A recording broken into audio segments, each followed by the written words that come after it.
Bom dia a todos. Muito obrigado uma vez mais pelo privilégio de aqui estarmos, que sem sombra de dúvida ficou muito mais fácil depois dessa prece maravilhosa, depois dessa harmonização fantástica, dessas músicas que aqui tocaram, que tocaram fundo em nossos corações. Todos nós passamos as nossas existências todas em busca do segredo do amor, de como praticar esse sentimento que o Cristo passou tanto tempo tentando nos demonstrar e nos explicar. A nossa ainda pequenez, a nossa ignorância em muitos aspectos, nos deturpa muitas vezes a visão e temos dificuldade na aplicação e no entendimento deste sentimento. Como fazer? Quando fazer? Em que circunstâncias devo usar? O que é realmente o amor? O que o Pai e o Cristo esperam de mim em termos de postura e de comportamento que tanto nos foi dito e nos foi explanado nos evangelhos? Então, o nosso propósito aqui hoje não é trazer a resposta final, obviamente. Primeiro, porque ainda não estamos no ponto de entendermos o amor como Cristo o entendia e o vivenciava. Este é o primeiro aspecto. O segundo aspecto, que esta é uma procura interna de cada um de nós. Mas o nosso propósito é pelo menos termos alguma guia, alguma orientação para que possamos juntos, praticando as mesmas coisas, seguindo os mesmos passos, possamos chegar, de alguma forma, em algum momento, ao entendimento e à prática desse sentimento. Para que a gente possa continuar, ok, fórmula do amor, muito bem. Então, eu estava falando a respeito da fórmula, né? Mas para que servem fórmulas? Por que esse conceito? A primeira grande ideia, a primeira grande coisa é que as fórmulas é um método prático, e eu adoro essa palavra, prático. É um método prático de resolver um assunto, dar instruções ou expressar uma operação. A fórmula também é uma indicação do modo de operar para obter um mesmo resultado. Então aqui nós vamos estudar componentes práticos, atitudes práticas, que nós possamos trazer para a nossa vida, para o nosso pensamento, para o nosso sentimento, que colocando ele em atividade, nós possamos todos juntos chegarmos mais ou menos nos mesmos resultados. Quando nós aplicamos uma fórmula com uma certa constância, ela passa a se tornar alguma coisa natural dentro de nós. E a nossa ideia é que nós possamos todos juntos, usando deste mesmo sentimento e dessas mesmas orientações, possamos chegar mais ou menos nos mesmos resultados. Por que mais ou menos? Porque as nossas formas de visão e de sentimento ainda são um pouco diferenciadas, de acordo com as nossas vivências e das nossas experiências. Um pouco mais aqui, um pouco menos ali, mas, num sentido geral, nós vamos todos nos aproximar do mesmo resultado. Agora, por que nós devemos ou podemos dedicar algum tempo ou tanto tempo no entendimento do amor? Por que nós passamos as nossas existências procurando isso, procurando entender este conceito?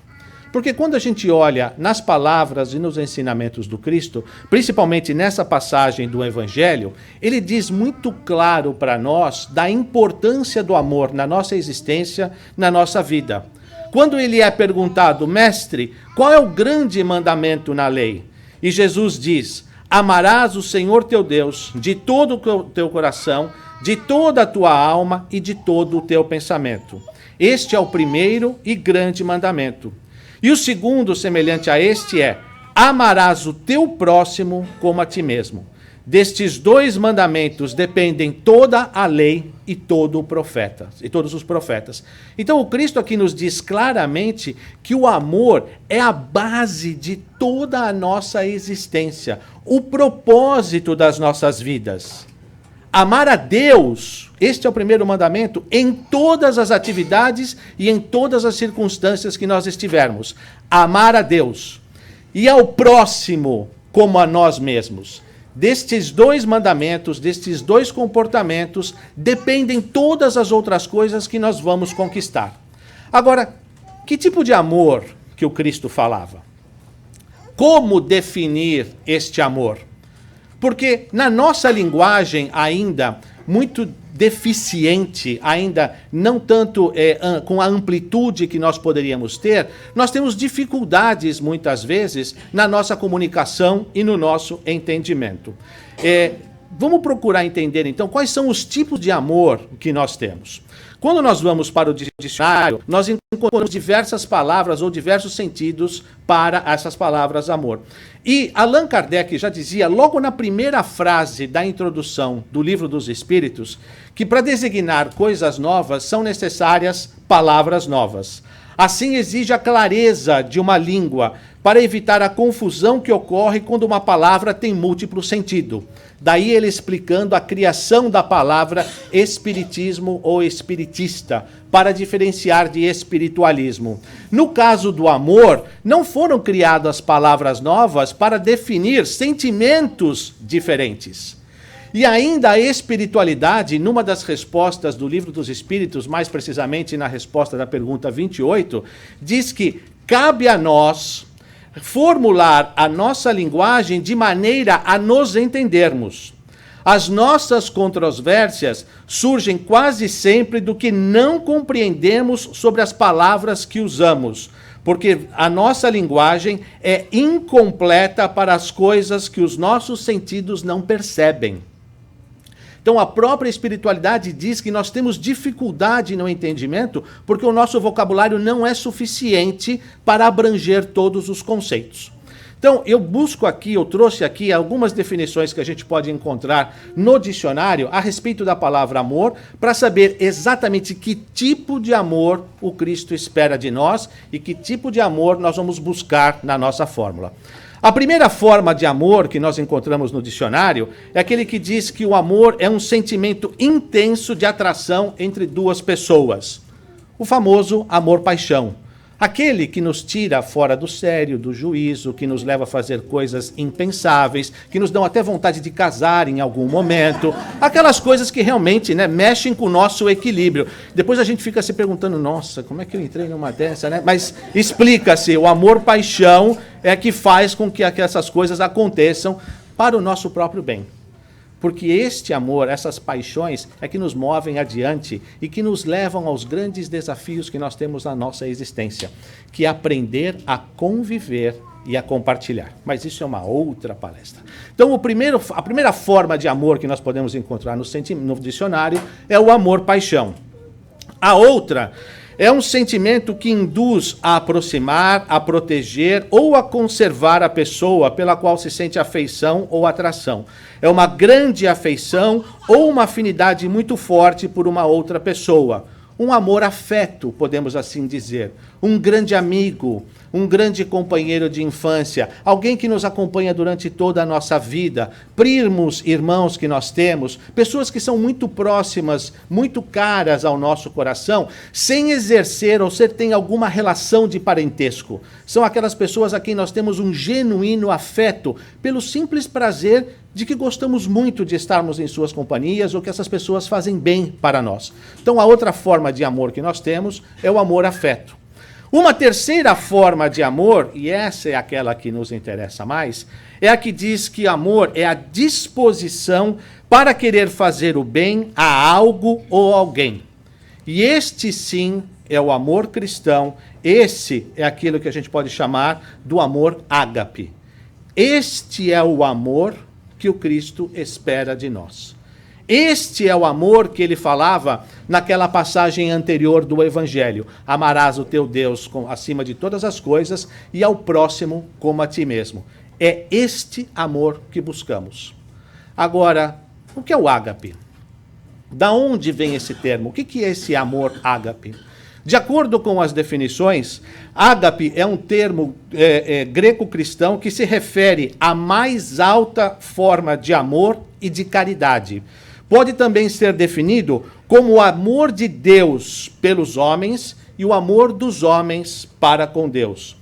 Ágape abrange um amor universal e incondicional, que transcende e persiste independentemente das circunstâncias e das relações. Então este é um amor que abrange todas as pessoas, independente da relação que nós tenhamos com ela, de ódio ou de amor, de paixão ou não, de relação familiar ou não, de convivência ou não, e independe das circunstâncias, se são para o momento, se são para a vida toda, em que momento que isto está. É o amor em que nós desconsideramos todas essas coisas mundanas, externas que nos envolvem e consideramos apenas os valores morais que o Cristo nos deixou. Na execução e no exercício desses valores morais é que consiste o amor ágape, que pode ser considerado o amor cristão.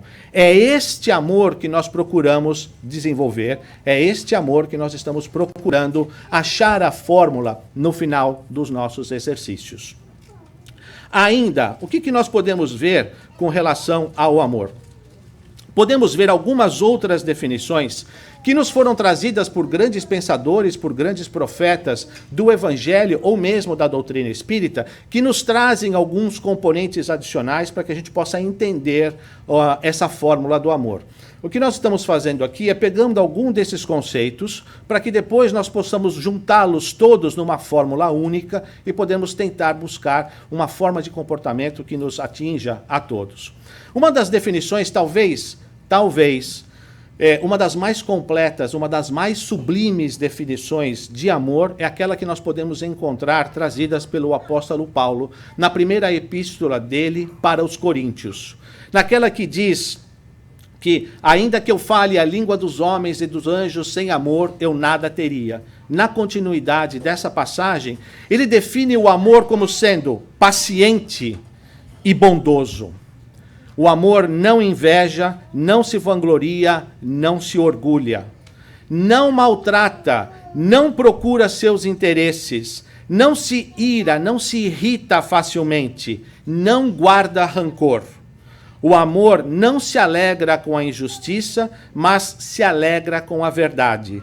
Tudo sofre, tudo crê, tudo espera, tudo suporta. Então, nessa passagem, nós podemos ver que Paulo traz alguns dos conceitos, dizendo que o amor é paciente, o amor é tolerante, o amor é benigno, o amor é humildade, o amor é humilde e assim por diante. Essas são alguns conceitos e algumas coisas que nós vamos utilizar um pouquinho mais adiante. Uma outra forma de amor e uma outra definição que nós podemos ver é aquela que traz Joana de Ângeles no capítulo 7 do livro da obra O Homem Integral.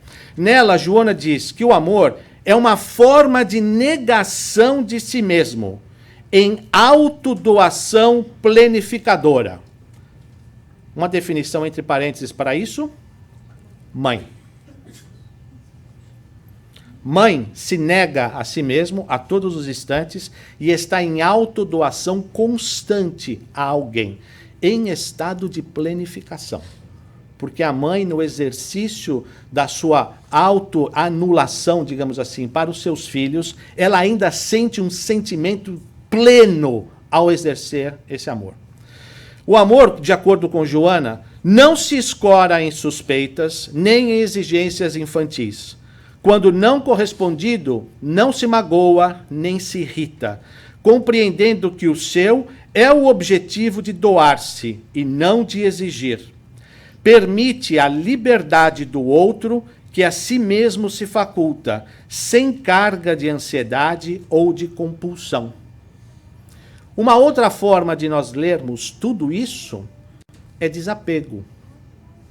É aquele amor que não tem exigências, quando não se corresponde, não se magoa e nem se irrita. Entende que o seu é o compromisso de doar e não de exigir. Então isso é um exercício de desapego. Ainda, no próprio Evangelho segundo o Espiritismo, numa passagem trazida pelo Espírito de Verdade, nós entendemos que o amor pode ser: tomais, pois, por divisas estas duas palavras, devotamento e abnegação. E sereis fortes, porque elas resumem todos os deveres que a caridade e a humildade vos impõem. Caridade, de acordo com o Evangelho segundo o Espiritismo, de acordo com o Livro dos Espíritos, é igual ao amor em movimento. Por isso que aqui nós podemos traduzir caridade da mesma forma que nós traduzimos o amor. Nessa própria epístola de Paulo, que eu estava lendo um pouco antes, alguns versos ou algumas versões trazem o amor é benigno, o amor é benevolente. Em outras se trazem a caridade é benigna, a caridade é benevolente. Porque caridade e amor se confundem em algumas dessas definições. Então aqui nós podemos também entender que o exercício do amor requer o devotamento e requer a abnegação. O que é o devotamento? O devotamento é a ação de se dedicar-se, de devotar-se a alguém ou alguma coisa, de se entregar por inteiro em alguma atividade. A abnegação requer renúncia, a ação de nós abrirmos mão de alguma coisa. Pode ser também considerada como altruísmo e, muito importante, uma ação contrária ao egoísmo. A abnegação requer um desapego completo das nossas próprias vontades em função de uma outra pessoa, de uma outra causa ou de uma outra ideologia. Então, olha os conceitos que o Cristo está colocando aqui. Devotamento, a gente nos entregar com todo o nosso coração a alguma atitude, e uma abnegação com relação aos nossos próprios valores, às nossas próprias vontades, em prol de alguém também. O sentimento do dever cumprido vos dará repouso ao espírito e resignação. O coração bate então melhor, a alma se asserena e o corpo se forra aos desfalecimentos. Por isso que o corpo tanto mais é afetado, quanto mais profundamente atingido é o espírito. Por que isso aqui está em destaque? Porque o corpo tanto mais é afetado, quanto mais profundamente atingido é o espírito. Muitas vezes a gente chega na casa espírita com alguma dificuldade, dor, problema, doença e etc. E as casas normalmente nos recomendam o estudo e a prática da caridade. O estudo e a prática da caridade. O estudo e a prática da caridade. Por quê? Porque a prática da caridade vai nos atingir ao espírito. O espírito equilibrado vai atingir ao corpo. Muito o tratamento que se faz para o corpo quando nós estamos em processos de desalinho e desarranjo passa pela reorganização do nosso espírito. Para que nós possamos reorganizar o nosso espírito em atitudes de equilíbrio, nós temos que trabalhar em prol de alguém, porque assim nós também vamos impactar o nosso corpo e ajudar no processo de recuperação. Todas as doenças que se manifestam no corpo físico têm a origem primordialmente em nosso espírito. Do nosso espírito é que são transferidas para o nosso corpo. Para que nós possamos tratar do nosso corpo, nós também temos que tratar da nossa alma. A cura do corpo passa primordialmente pela cura e pelo equilíbrio do nosso espírito. Por isso que isso aqui está destacado. Quanto mais nós trabalharmos em função do próximo, com o próximo e para o próximo, melhor nós vamos equilibrar, melhor nós vamos entender isso. Nós vimos aqui uma série de variáveis, uma série de definições, de conceitos, de paciência, de benevolência, de tolerância, de humildade, de devotamento, de abnegação, de desapego e assim por diante. Muitas vezes a gente pode até se sentir confuso com tudo isso. Como é que nós podemos conciliar todas essas variáveis dentro de uma única forma, dentro de uma única visão? Para que possamos amar ao próximo como a nós mesmos. Talvez, se nós substituirmos a palavra amor, como estava naquela primeira passagem que o Cristo nos trouxe, amar ao próximo como a ti mesmo, amar a Deus sobre todas as coisas e ao próximo como a ti mesmo, substituir a palavra amor pelo sentimento e valores cristãos, ou então pelo amor ágape. E aí nós podemos entender melhor e diferenciar que muitas vezes o amor-paixão não cabe nessas circunstâncias. Porque o amor-paixão muitas vezes pede, exige até uma reciprocidade na nossa relação.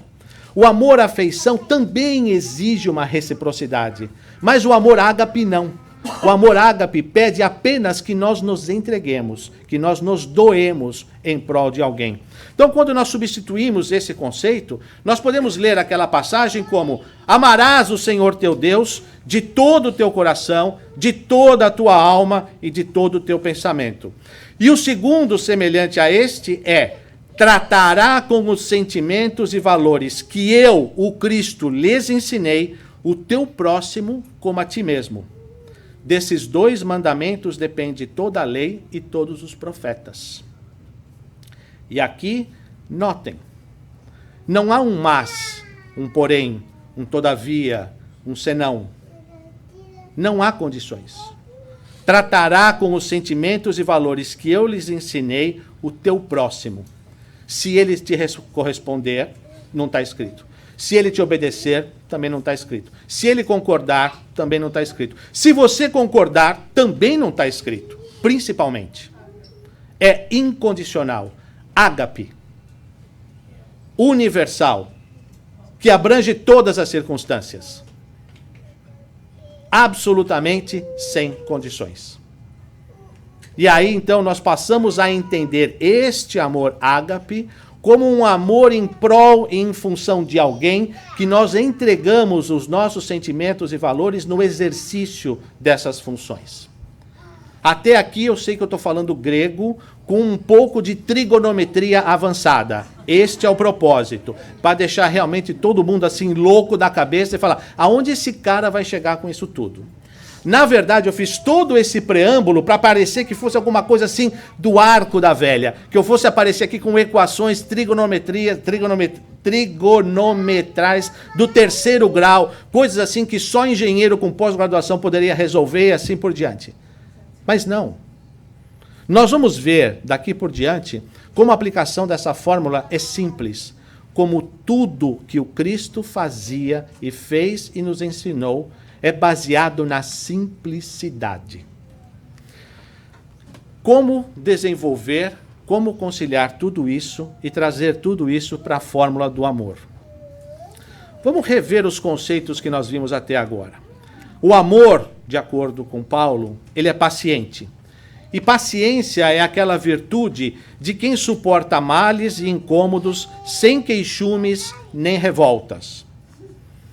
Tolerante, dar ao outro o direito de pensar diferente ou oposto de nós. O amor também é benevolente, que é a disposição para querer ou fazer o bem a alguém. O amor também é humilde, que é a prática do silêncio, que não nos permite nos vangloriar dos nossos atos. O amor também é desapego, como nós vimos naquela passagem de Joana de Ângeles.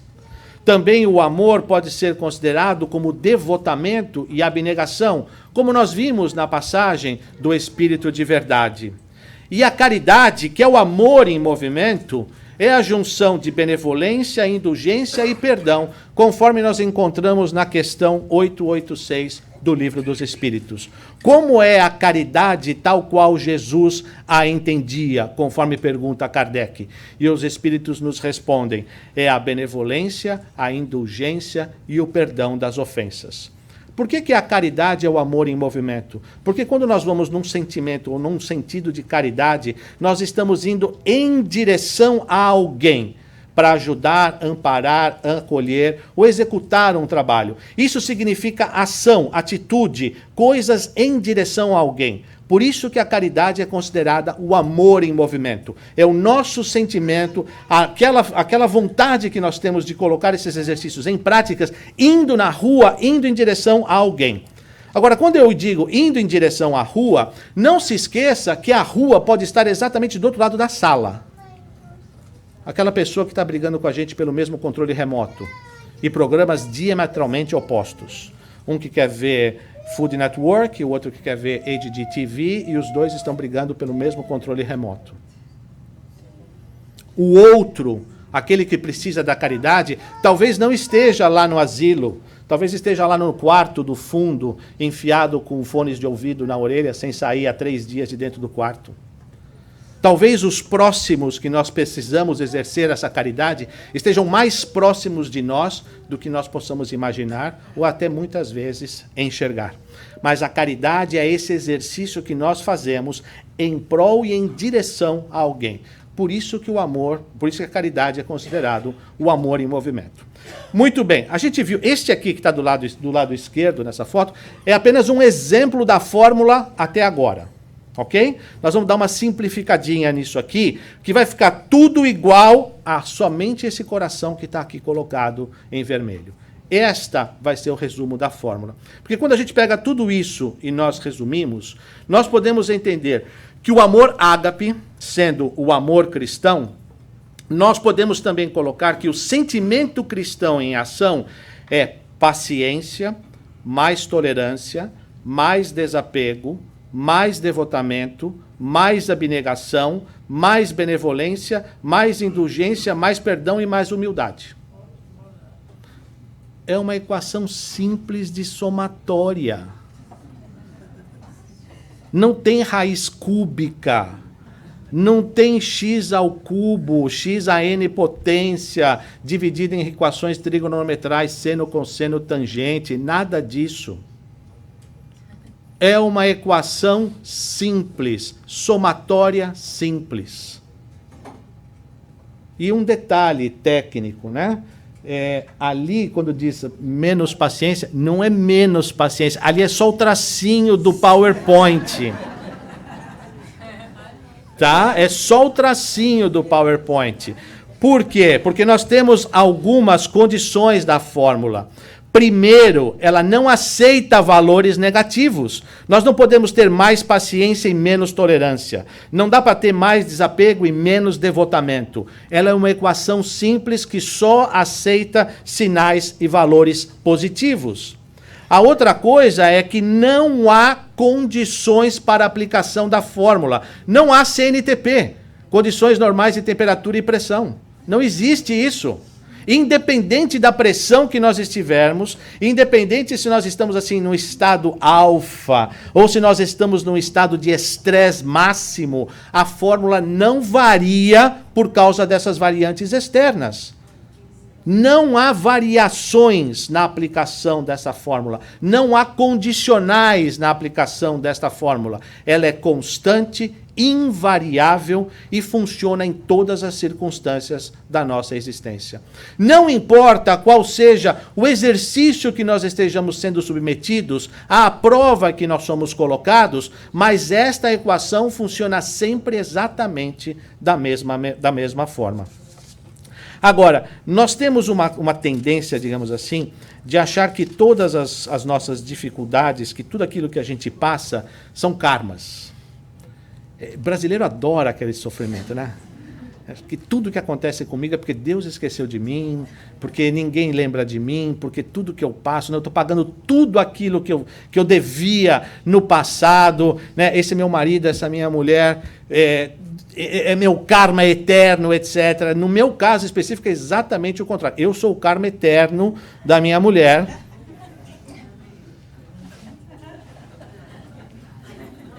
Que esse é o X constante da minha fórmula do amor. A minha fórmula do amor só funciona por causa daquele X constante que está ali atrás.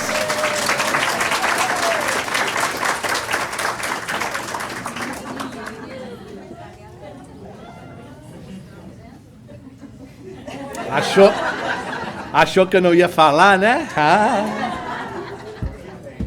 Eu te avisei. Eu te avisei que você ia ficar vermelha. Mas não há condições nesse exercício.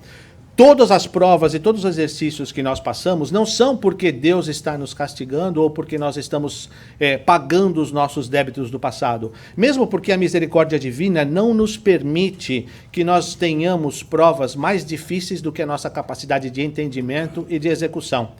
Todos os grandes desafios que nós apresentamos na nossa vida são os exercícios que Deus nos aplica como oportunidades da aplicação do uso dessa fórmula. Porque não adianta nada nós termos o conhecimento da fórmula se nós não temos as situações para aplicá-la. De que adianta eu saber que a fórmula do amor é a somatória de todas essas virtudes aplicadas ao nosso dia, se eu não sou exposto a situações em que eu tenha que aplicá-la?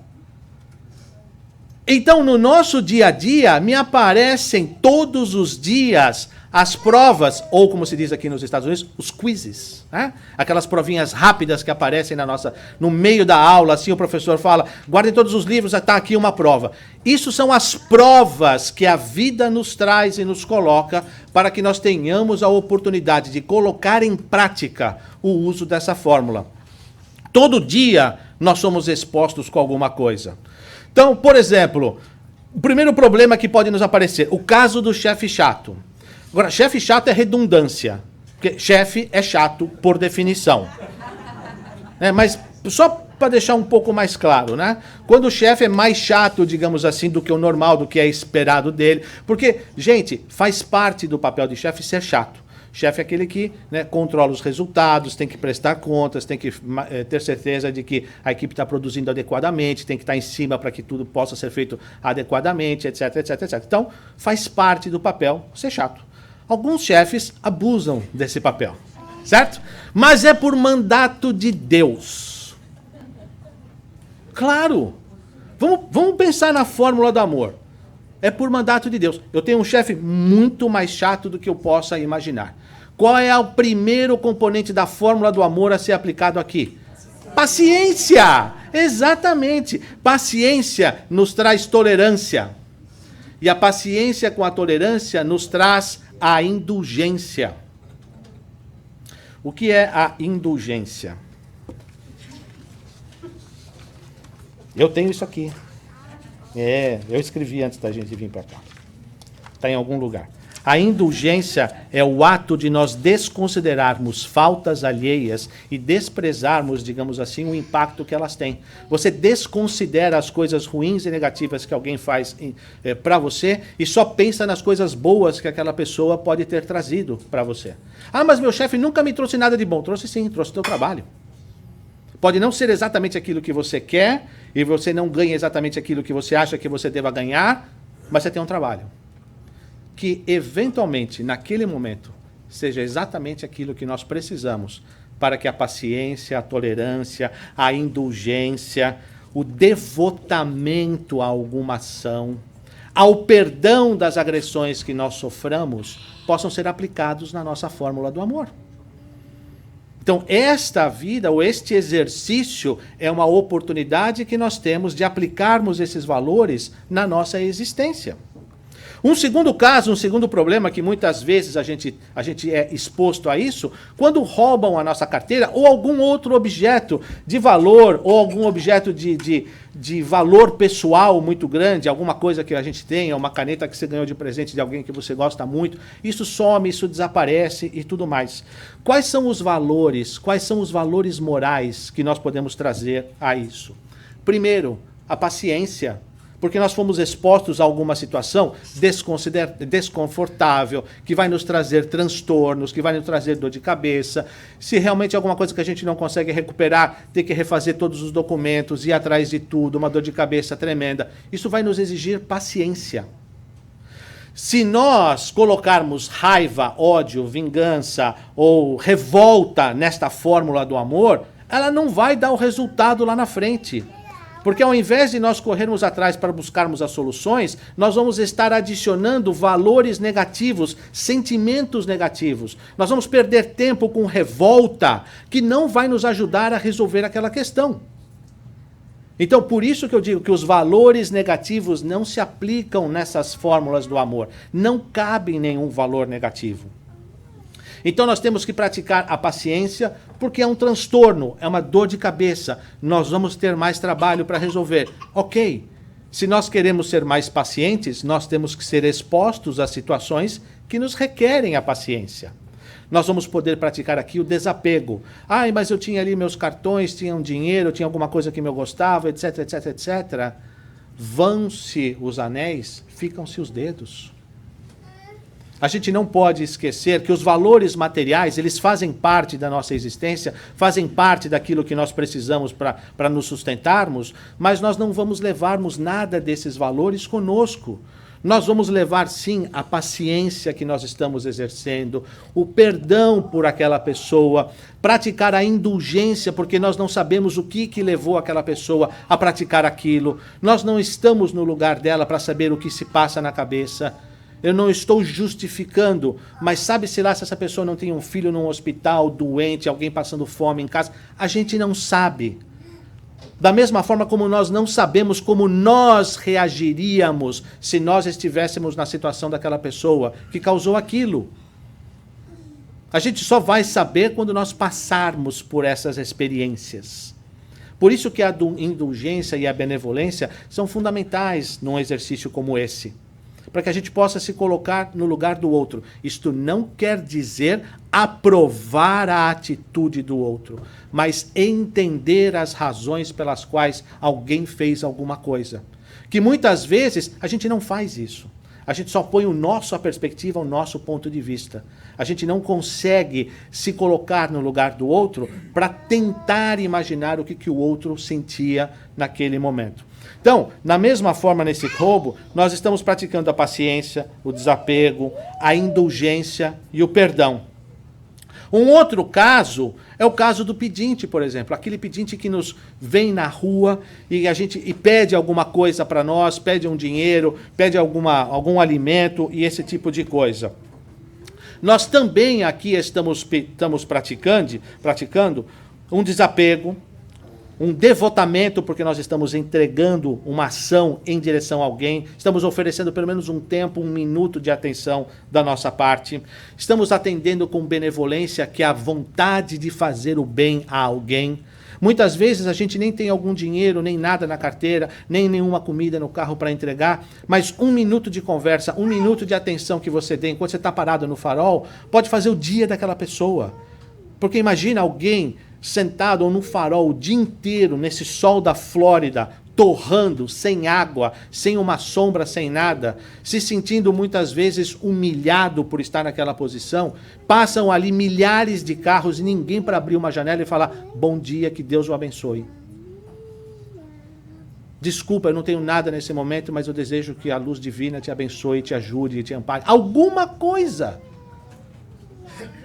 Esse é um exercício de devotamento, um exercício de se entregar, um exercício de benevolência que nós podemos fazer. Se nós temos algum recurso financeiro, algum recurso material disponível e nós pudermos entregar, melhor ainda, nós estamos aliviando a dor daquela pessoa.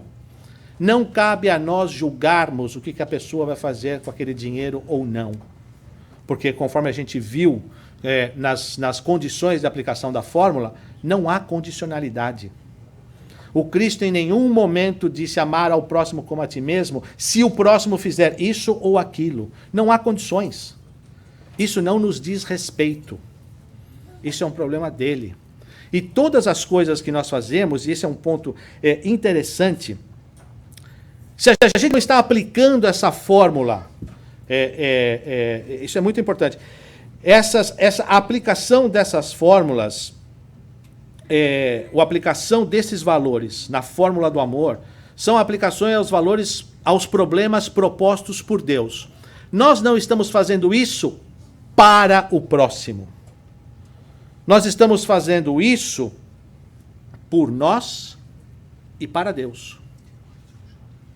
Então o exercício do perdão, da compreensão, do devotamento, da indulgência e etc., pode ser que o próximo receba, digamos assim, os benefícios dessa atitude. Mas nós estamos fazendo isso por nós e para Deus. Por nós, porque esta é a nossa obrigação. Como cristãos que somos, procurando exercer a fórmula do amor ágape que o Cristo nos ensinou, esta é a exigência que se faz de nós. Então nós fazemos isso por nós. E fazemos isso para Deus, porque no mandamento do Cristo é amar a Deus assim, sobre todas as coisas. E quando nós exercemos essa atitude, nós estamos demonstrando o nosso amor a Deus. Ah, mas eu não vou perdoar aquela pessoa porque ela fez isso. Você não está fazendo por ela. Nós estamos fazendo por nós e para Deus. Ela vai colher os benefícios? Vai, mas aí é uma questão da consciência dela para com Deus, do que essa pessoa vai fazer com os benefícios que nós estamos concedendo. Não é problema nosso. O nosso problema é nos encaixarmos nessa fórmula de somatória simples de valores e ver como é que nós nos portamos. Este é o nosso problema. É para isso que tem essa fórmula do amor.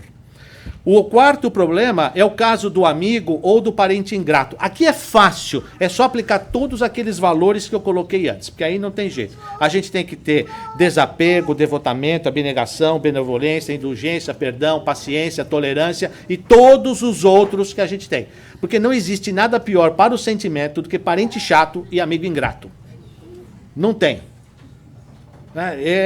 Isso realmente é o exercício completo. Aqui é o ápice da aplicação da fórmula do amor em todas as circunstâncias. Em todos os momentos.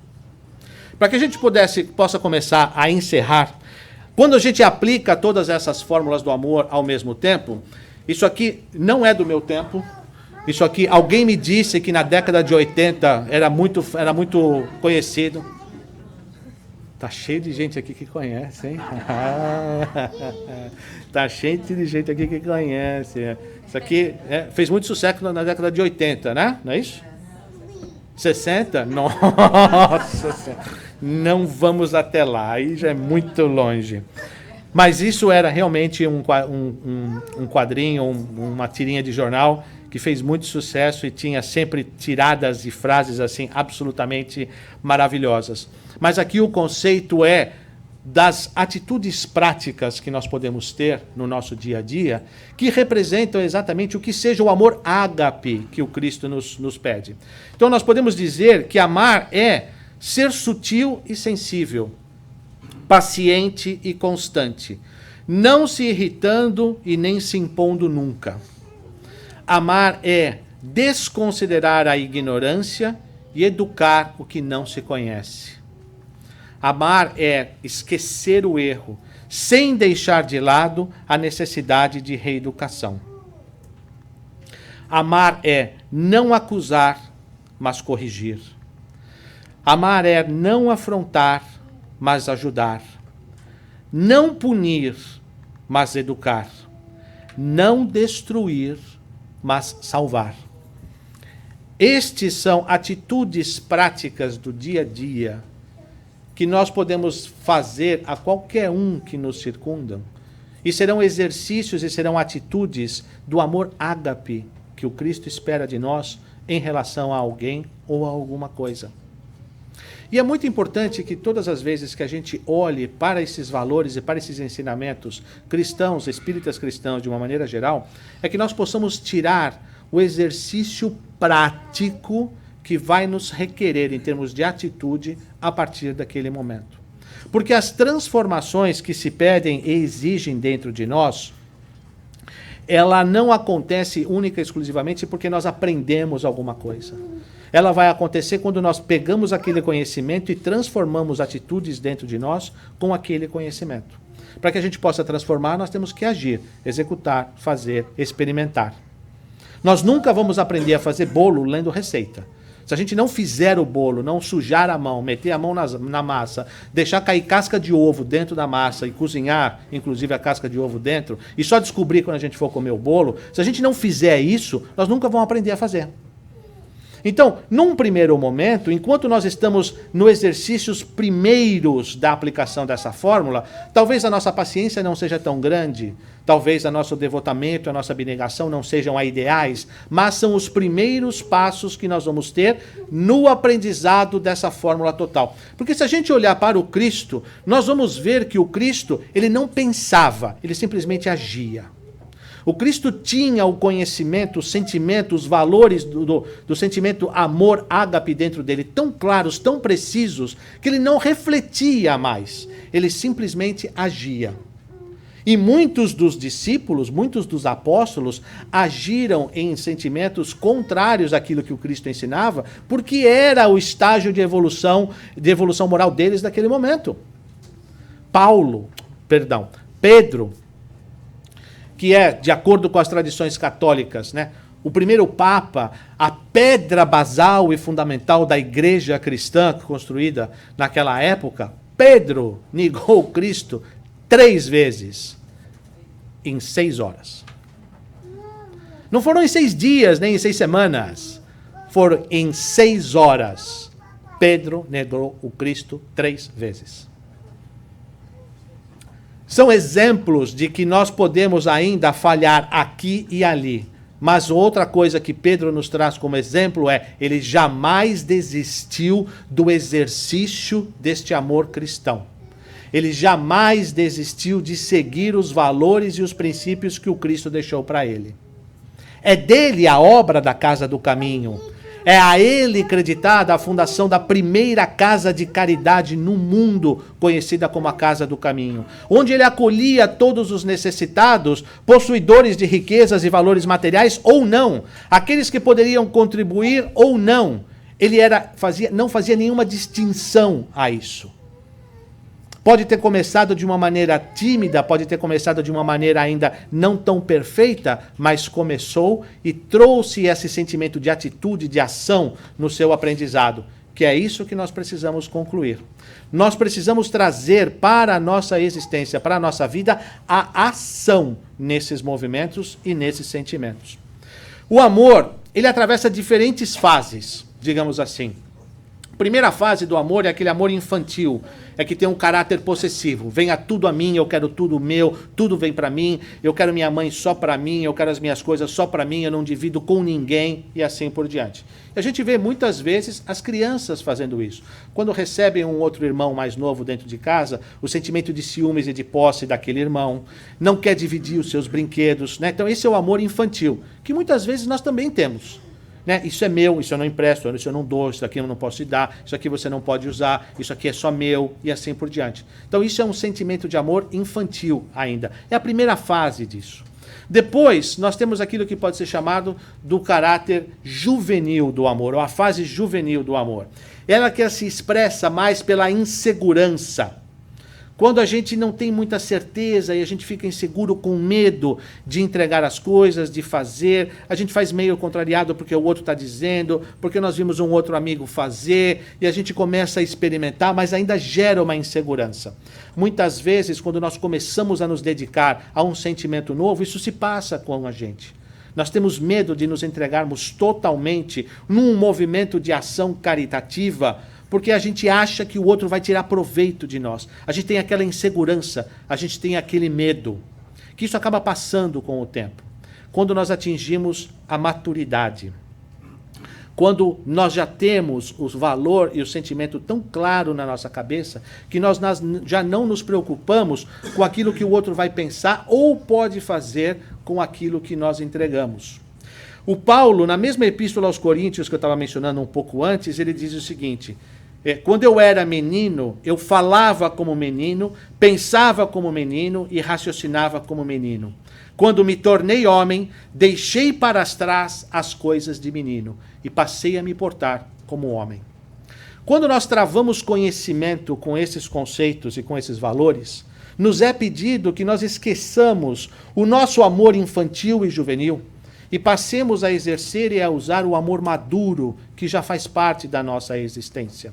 Talvez ele não esteja na maturidade plena, mas ele já está na maturidade porque nós já temos o conhecimento e a base daquilo que é necessário.